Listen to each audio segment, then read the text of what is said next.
کریں کہ اعظم خان صاحب 15 جون کو اغوا اٹھا لیا جاتا ہے یا اغوا ہو جائے، 33 دن بعد وہ خود سامنے نہیں آتا، اس کا بیان سامنے آ جاتا ہے کہ یار اس نے مجسٹریٹ کے سامنے بیان ریکارڈ کر دی. مجسٹریٹ چونکہ ایک انتظامی افسر ہے تو یہ جج کے سامنے کیوں پیش نہیں ہوا؟ 33 دن یہ کہاں رہا؟ اور رانا ثناء اللہ صاحب نے جو گزشتہ جو بیان دیا یہ بھی بڑے سوالات کھڑے کرتے ہیں. کون کو سر کیا کہیں گے، یہ سرکاری گواہ بن گیا یا سلطانی گواہ بن گیا؟ اس سارے معاملے میں پاکستان تحریک انصاف اور سابق وزیر اعظم اور چیئرمین عمران خان اور شیر افضل خان مروت صاحب کہاں کھڑے ہیں اور اس مسئلے کو کیسے پیش کریں گے؟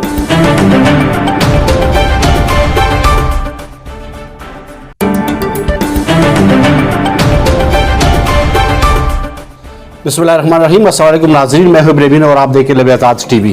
آج جس ایشو پہ ہم نے بات کرنی ہے بڑا سیریس اور بڑا سینسیٹیو ایشو ہے. شیر افضل خان مروت صاحب ہمارے ساتھ موجود ہے، پاکستان تحریک انصاف کے وکیل. السلام علیکم سر. وعلیکم السلام. سر اعظم خان کے حوالے سے ہم بات کریں گے. اور اعظم خان صاحب 15 جون کو اغوا اٹھا لیا جاتا ہے یا اغوا ہو جاتے ہیں، 33 دن بعد وہ خود سامنے نہیں آتا، اس کا بیان سامنے آ جاتا ہے کہ یار اس نے مجسٹریٹ کے سامنے بیان ریکارڈ کر دی. مجسٹریٹ چونکہ ایک انتظامی افسر ہے تو یہ جج کے سامنے کیوں پیش نہیں ہوا؟ 33 دن یہ کہاں رہا؟ اور رانا ثناء اللہ صاحب نے جو گزشتہ جو بیان دیا یہ بھی بڑے سوالات کھڑے کرتے ہیں. کیا کہیں گے آپ، کیا سمجھتے ہیں؟ جی قانون کے ساتھ مذاق ہو رہا ہے. ایک شخص جو ہیں جو کہ پاکستان کا شہری ہے، سول سرونٹ ہے، گریڈ 22 کا افسر ہیں، 33 ایام قبل جو ہیں F6 جیسے پوش علاقے سے اغوا ہوتا ہے اور اس کی اغوائیگی کی FIR 365 تعزیرات پاکستان کے تحت درج ہوتی ہے. اس کا خاندان، اس کی فیملی جاتی ہیں عدالت عالیہ اسلام آباد ہائی کورٹ کا دروازہ کٹکھٹاتی ہیں، ABS کارپس کی ریٹ پٹیشن دائر کرتے ہیں. سرکار کو بلایا جاتا ہے، وہ وہاں پہ کہتے ہیں کہ جی ہمیں کوئی علم نہیں ہے کہ اس کو کس نے اغوا کیا ہے. آج ان اغواکاروں کا پتہ چل گیا. اغواکار ہی ان کو لے گئے اسسٹنٹ کمشنر کی عدالت میں، اور اسسٹنٹ کمشنر کی عدالت میں قانون کے جو تقاضے ہیں ان کو پامال کرتے ہوئے ایک مرضی کا بیان لکھوایا گیا. سر قانونی رائے لینا چاہوں گا، مجسٹریٹ کے سامنے پیش ہونا کوئی تک بند؟ 164 کا بیان تو مجسٹریٹ قلم بند کرتا ہے، یہ ضابط فوجداری 164 کے تحت پرووائڈ کرتا ہے. لیکن یہاں کیس تھوڑا اس لحاظ سے مختلف ہیں کہ ایک اسسٹنٹ کمشنر جو انتظامی افسر ہیں اس کے سامنے اس کو پیش کیا گیا. دوسرا، ان اسسٹنٹ کمشنر صاحب کا کون سا علاقہ ہے، کس علاقے کا یہ میجسٹریٹ ہیں، یہ FIA کے کنفیشن سٹیٹمنٹ یا 164 کے سٹیٹمنٹ قلم بند کرنے کا اختیار جو ہیں ان کو قانون کی کس شق کے تحت حاصل ہیں.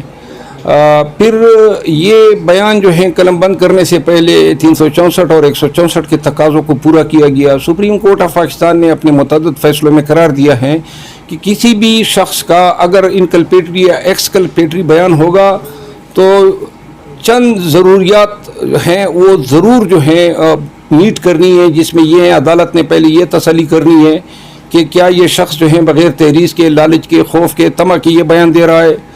اب کیا اس اسسٹنٹ کمشنر صاحب کو معلوم نہیں تھا کہ یہ شخص جو ہیں یہ اغوا شدہ ہیں، اسلام آباد ہائی کورٹ کو مطلوب ہے؟ ان کا کام تھا کہ سب سے پہلے اسلام آباد ہائی کورٹ کو انفارم کرتے کہ جی وہ بندہ جو آپ کی عدالت میں جس کی گمشدگی کا کیس چل رہا ہے وہ مجھے مل گیا ہے. دوسرا قانون کا تقاضا ہے کہ عدالت نے یہ انشور کرنا ہے کہ جو شخص بیان دے رہا ہے، جس شخص کے خلاف بیان دے رہا ہے اس شخص کو بلانا ہے، اس کے وکیل کو بلانا ہے اور اس نے ان پہ کراس ایگزامن کرنا ہے. آرٹیکل 10 ہے، آرٹیکل 10 یہ چیزیں پرووائڈ کرتا ہے، بنیادی حقوق ہیں، یہ انہوں نے وائلیٹ کیے. تیسری بات کہ مجسٹریٹ نے بیان قلم بند کرنے سے پہلے یہ کس طرح تعین کر لیا کہ یہ جو شخص ہیں یہ ان کے پاس آیا کہاں سے، کس عدالت نے اس کا فزیکل ریمانڈ دیا تھا، FIA کی کس جج صاحب نے جو ہیں اس کے کیس کو دیکھتے ہوئے اس شخص کی فزیکل کسٹڈی FIA کے حوالے کی ہے، اور FIA نے اس کی فزیکل کسٹڈی لی کس سے ہے، کیونکہ یہ تو اغوا ہوا تھا. تو لہذا ایک اغوا شدہ شخص کو آج ٹی وی اسکرین پہ آ کے بے شرمی سے بتا رہے ہیں کہ جی ہاں وہ جو بندہ تھا وہ ہمارے پاس برآمد ہو گیا ہے اور ہم نے آج اس کا بیان قلم کر. یہ بیسیکلی مذاق کر رہے ہیں. پاکستان تحریک انصاف کا موقف واضح ہے یہ پاکستانی قوم کو سر کیا کہیں گے, یہ سرکاری گواہ بن گیا یا سلطانی گواہ بن گیا؟ قانون کیا کہتا ہے؟ قانون تو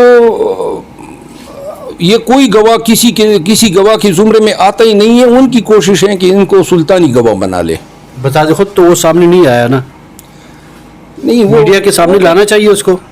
میں نے یہ کہا نا کہ پہلے بیان دینے سے پہلے اس کو لانا چاہیے تھا, تاکہ یہ فیئرنیس کا پتہ چلتا کہ یہ اپنی مرضی سے دے رہا ہے یا کسی تھریٹ کے تحت یا ٹارچر ہوا ہے.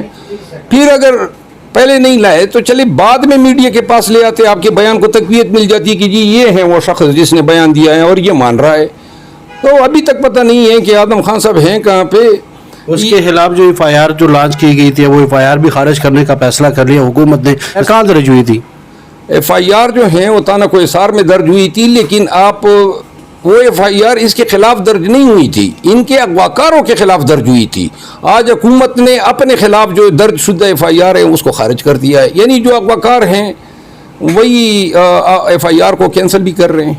اس سارے معاملے میں پاکستان تحریک انصاف اور سابق وزیر اعظم اور چیئرمین عمران خان اور شیر عبد الخان مروت صاحب کہاں کھڑے ہیں اور اس مسئلے کو کیسے پیش تو کہا ہے کہ جی اس پہ جو بھی غیر متنازع جج صاحبان ہیں, کیونکہ انہوں نے تو اب جج صاحبان کو بھی متنازع کر دیا ہے, تو سپریم کورٹ کے 1 2 3 جتنے جج صاحبان ہیں ان پہ مشتمل کمیشن بنا دیں, اس پورے معاملے کی جانچکاری تحقیقات کریں, انکوائری کریں.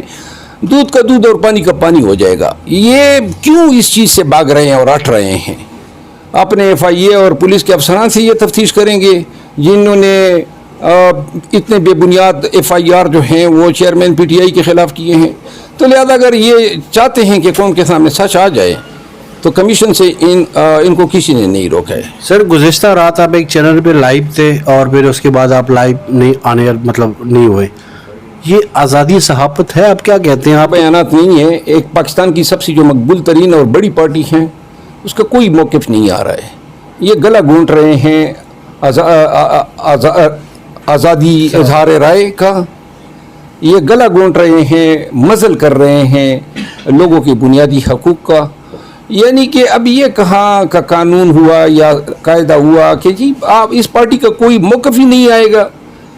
اور جتنے کروڑوں عوام پاکستان تحریک انصاف سے وابستہ ہیں, آپ ان کا یہ right to access to information deny کر رہے ہیں. اور پھر آزادی صحافت جو ہیں وہ تو اب مذاق بن چکی ہیں پاکستان میں. نہ چیئرمین پی ٹی آئی کی تصویر دکھا سکتے ہیں اور نہ پاکستان تحریک انصاف سے وابستہ ان کی کسی ترجمان کی پریس کانفرنس دکھا سکتے ہیں. شکریہ. ہمیشہ کی طرح دعا اور امید یہی ہے کہ ہمارا ملک پاکستان اور ریاستی ادارے بہتری کی طرف جائے. اجازت دیجیے, اللہ حافظ.